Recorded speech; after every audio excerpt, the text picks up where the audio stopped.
Mapagpalang araw sa ating lahat. Ako po ang inyong lingkod, Randolph Prana. Ating bubusisiin ang iba't ibang issue sa lipunan at nakahandang aksyonan ang mga hinaing ng ating mga kababayan. Ito ang Ratsyada Rana.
Ang Philippine Charity Sweepstakes Office o PCSO, isang opisinang nasa ilalim ng Office of the President. Ilan pong dekada nang tumutulong sa sambayanang Pilipino sa pamamagitan ng healthcare programs, medical assistance and services, national calamities and disaster programs, improvement of healthcare facilities, donasyon at marami pang iba. Naisa sa katuparan ito ng PCSO by raising funds through lottery games o paglalaro ng loto. Ngayong araw ay atin namang bubusisiin ang may kaugnayan sa issue ng digitalization program ng PCSO dahil may ilang grupo ng mga outlet operators ang nangangamba na maapektuhan oras na maipatupad ang online loto. Ano nga ba ang issue patungkol dito? Panoorin natin ito.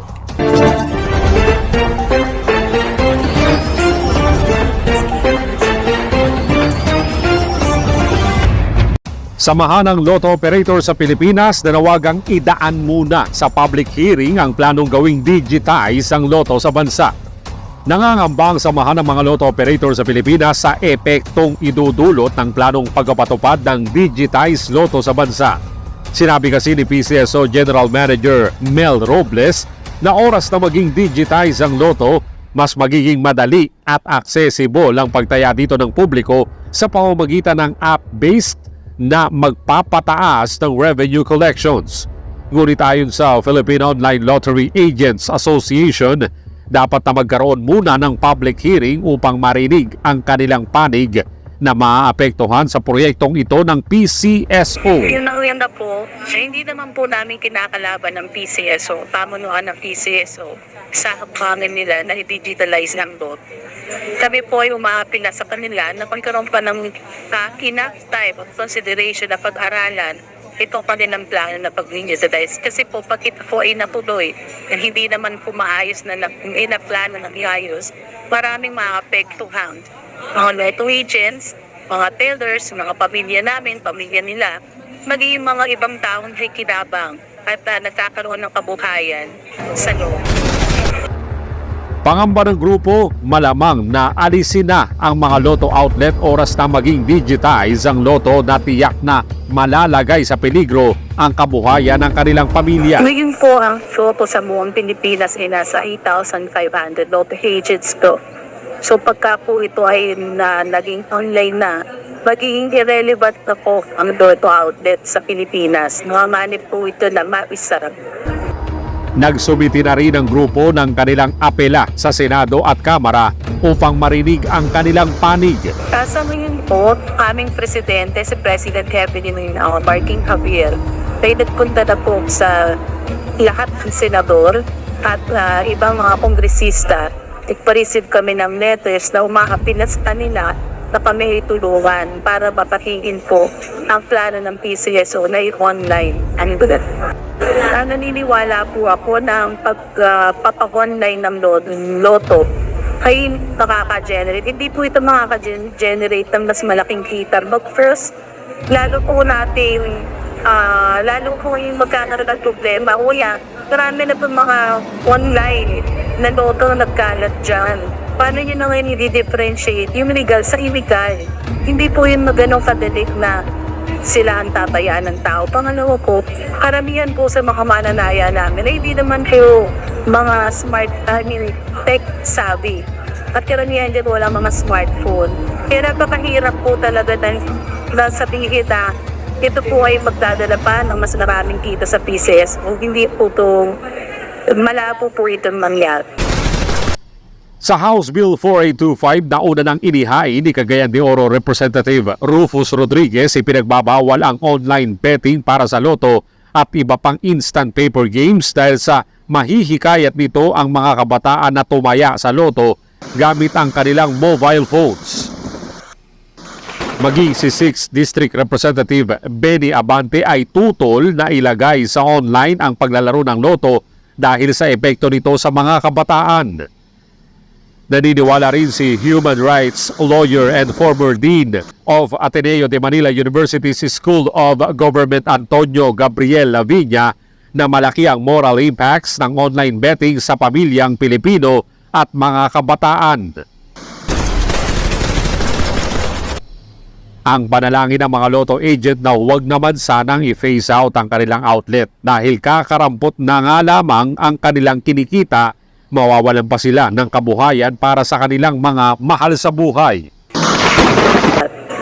Nananawagan po ako una kay sa ating presidente po, kay President Bongbong Marcos. Sana po ay siya na po ang makialam dahil po ito ay nasa ilalim ng kanyang opisina na mapanikob ng pera para sa financial aid po, lalo na sa health services din na mga Pilipinas, na sana po bigyan niya pa kami ng konsiderasyon.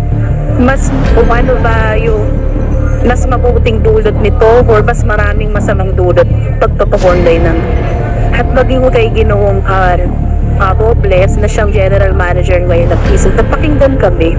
Na alam po, hindi naman po namin i-invalidate na ang tanging Ariake ay magkaroon ng mas malaking pondo na may akit sa gobyerno.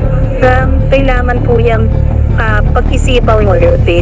Kung itong hakbangan na ito ay mas maraming magandang dulot sa Pilipinas o sa gobyerno na at sa mamamayan. Samantala, upang marinig ang reaksyon ng ilang Lotto outlet agent, nakausap namin via Zoom ang ilan sa kanila. Why we oppose the tinatawag ng PCSO na web-based application. One is this will open the games to the young, to the minors, kasi they will simply use their mobile phones to bet. So this is dangerous as the youth will be taught how to gamble. Online, this will kill the existence of the Lotto agents. Lotto outlets will become unnecessary and irrelevant kasi hindi na kailangan pumunta ng outlet. Sa bahay lang, pwede nang tumayo. Sabi ng PCSO to increase revenue daw. But we know that online or digitalization of transactions in the country is not yet fully guaranteed. The safety measures are not yet all in place. Kahit nga yung bangko na sophisticated na kanilang digital programs ay nahahack pa. So given these three reasons, we oppose online betting. I approached Congressman Rufus Rodriguez. He is our congressman here in Cagayan de Oro for the 2nd District. And after understanding the predicament we are in, he filed House Bill number 4825 prohibiting online betting. Nagkaroon na po ng committee hearings sa Committee on Games and Amusement last May 30. And the committee approved the House bill and they have passed a resolution prohibiting online betting. Isasalang na lang po yan sa plenary after the after the zona of President Marcos by Monday. And then after that, that will be elevated to the Senate. Marami na rin kami kausap ng mga senador to file the Senate version so that it will eventually become a law to prohibit online betting. That given the pending legislation, they have to stop pushing for the project. But we learned that they continue. As a matter of fact, last July 13, they already awarded, they continue to accept bids for the service provider. And nabalitaan po namin na meron ng napili o nanalo na service provider for online betting. Now, I would like to inform also that the Office of the Government Corporate Council, OGCC, has already rendered an opinion that online betting, even on experimental basis, cannot be given due course. Kasi marami pang dapat pagandaan at sagutin ng PCSO. Now, according to Congressman Rufus, dahil tuloy-tuloy pa rin yung PCSO, they are bound by this opinion of OGCC. So kung ituloy nila ito, then our last recourse will be to file corresponding legal remedies. Alright. So, sa huli sir, panawagan nyo po sa PCSO, sa gobyerno, sa ating pong Pangulo para po sa inyong issue, sa inyong laban. Go ahead sir, pagkakataon nyo po ito ngayon. Yes, we appeal to the leadership of PCSO. Kami pong mga lotto agents ay hindi nyo kalaban. We are partners over the years. We are here to help. So if the purpose of PCSO is to raise revenue, we can sit down. We are in the field. We know the problems and we can suggest the right solutions because we believe that online betting is not the answer. Because we have to remember that the purpose of government is not only to increase revenue but to provide livelihood to the people. Ito na nga, may kinikita na nga yung mga lotto agents. Tatanggalan po ng hanap buhay. And not the lotto agents only, the tellers, their families, their dependents. So the adverse effect of this project is enormous. Kaya nanawagan po kami, please have in abeyance. We will sit down and let's talk what is good for PCSO at sumulat na rin ng Presidente si Ma'am Evelyn kay President Bongo. I hope he will listen. And as I said, we are partners in providing revenues for the government with PCSO. Hindi po kami kalaban. So listen to us and we'll sit down and we'll help. Thank you. Sa ginawang pagsisiyasat ng Ratchada Rana, nakumpirma na may ilang lotto outlet na ang na-terminate ang prangkisa. Narito ang aming panayam.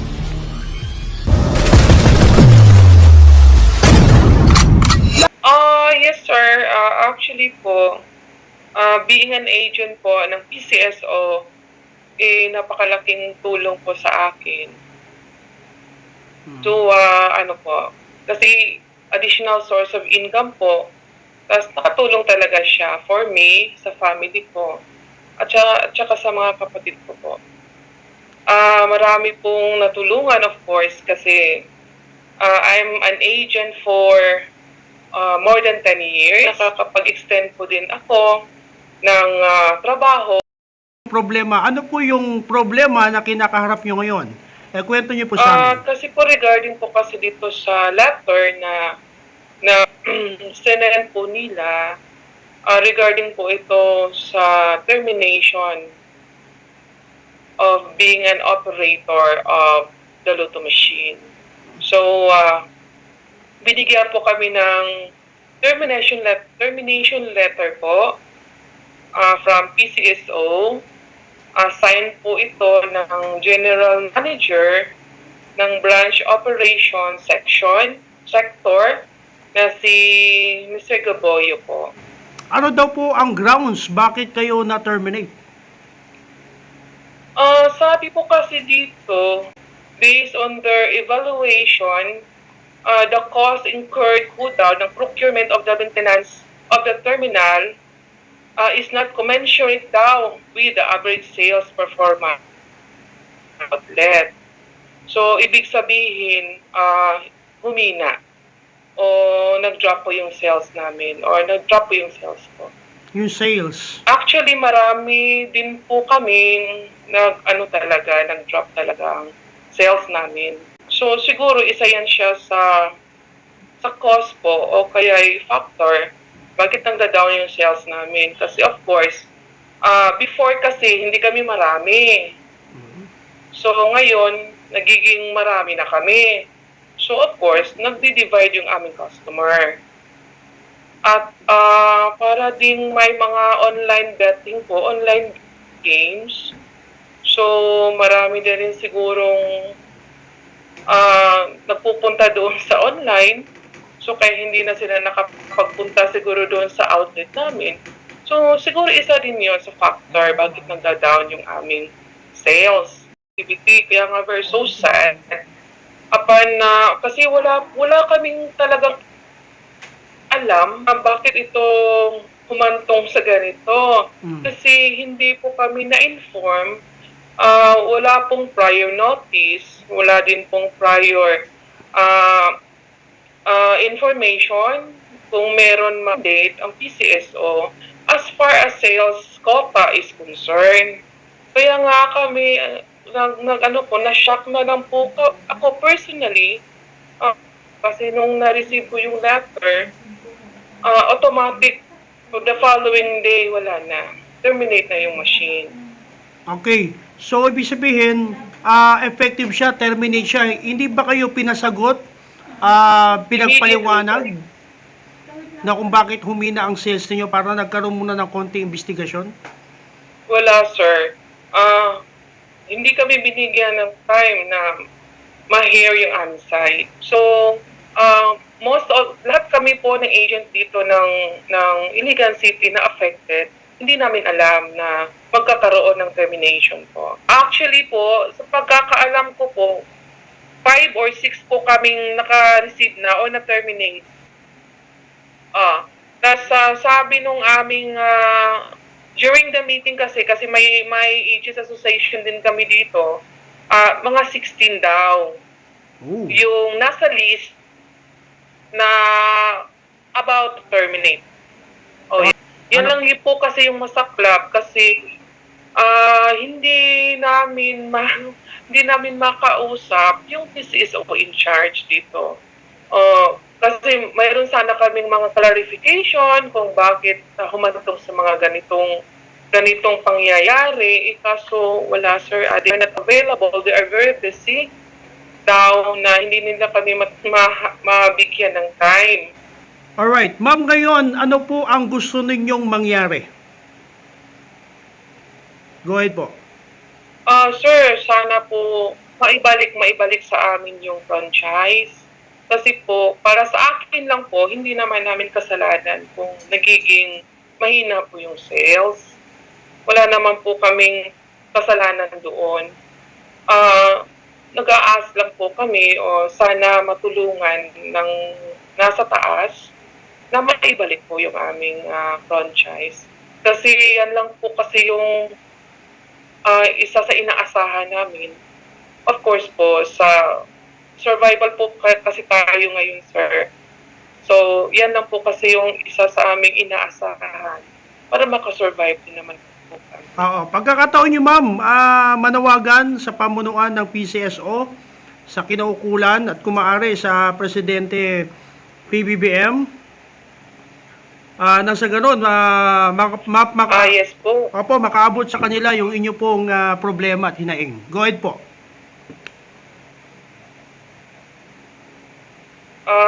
Nananawagan po ako sa management po ng PCSO at saka sa ating pong mahal na presidente na sana po ay maibalik po yung sa amin yung aming pong franchise.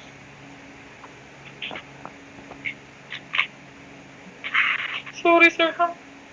Go ahead, ma'am. Go ahead, ma'am. Wala po problema. Mas maganda nga po na ilalabas nyo po yung inyo pong damdamin. Go ahead po. Sana po ay, kasi mga ordinaryong tao na po kasi kami, sir, na naghahanap din po ng, of course, kasi sir, we're not talking here about business also. We're just also talking about helping others. PCSO po kasi, yan lang po kasi yung nasa mission vision po ng PCSO, natutulong po. So sana po naman ay matulungan po kami ng nasa taas na maibalik po yung aming franchise, maibalik po yung aming pagiging agent po. Kasi like me po, matagal na din po akong nagsiserve po dun sa, to help PCSO for the fans po, charity po natin. So, ayan po, nag-aano po kami, nag-aapila po kami, hihingi po kami ng tulong po sa ating pong sa taas po ng ating PCSO at saka yun sa kay President PBBM po, sana matulungan po kami na maibalik sa amin yung aming franchise at makapag-operate uli kami para po sa, of course, lahat naman tayo nakikinamag din naman dito po sa PCS sa ano po, nasa battleground po kasi kami yung mga agents, sir. Nasa battleground po kami ng fund ng charity po. So, yun lang po, sana mapapakinggan yung aming panawagan na maibalik sa amin po yung aming franchise po. Para po makapag-operate po kami ulit at of course, pag-extend po kami ng help sa family namin. At saka yung aming mga tellers din po, maibalik din namin po sila. Dahil dito, sinisikap po ng aming team na makakuha ng reaksyon sa PCSO patungkol sa isyong ito na kinakaharap ng mga Lotto outlet operators. Diretsahang pakikinggan at mabilis na aaksyonan ang isyu ng bayan. Hanggang sa muli, ako si Randall Prana. God bless po sa ating lahat. Ito ang Chatarana.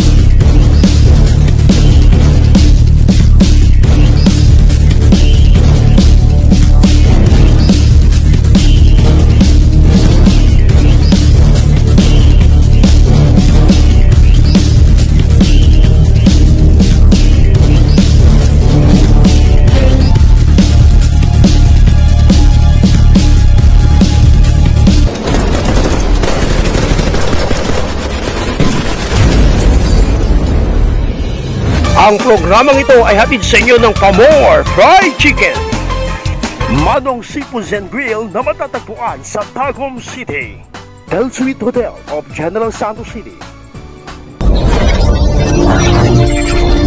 Reporters TV, your ultimate media channel. Worldwide.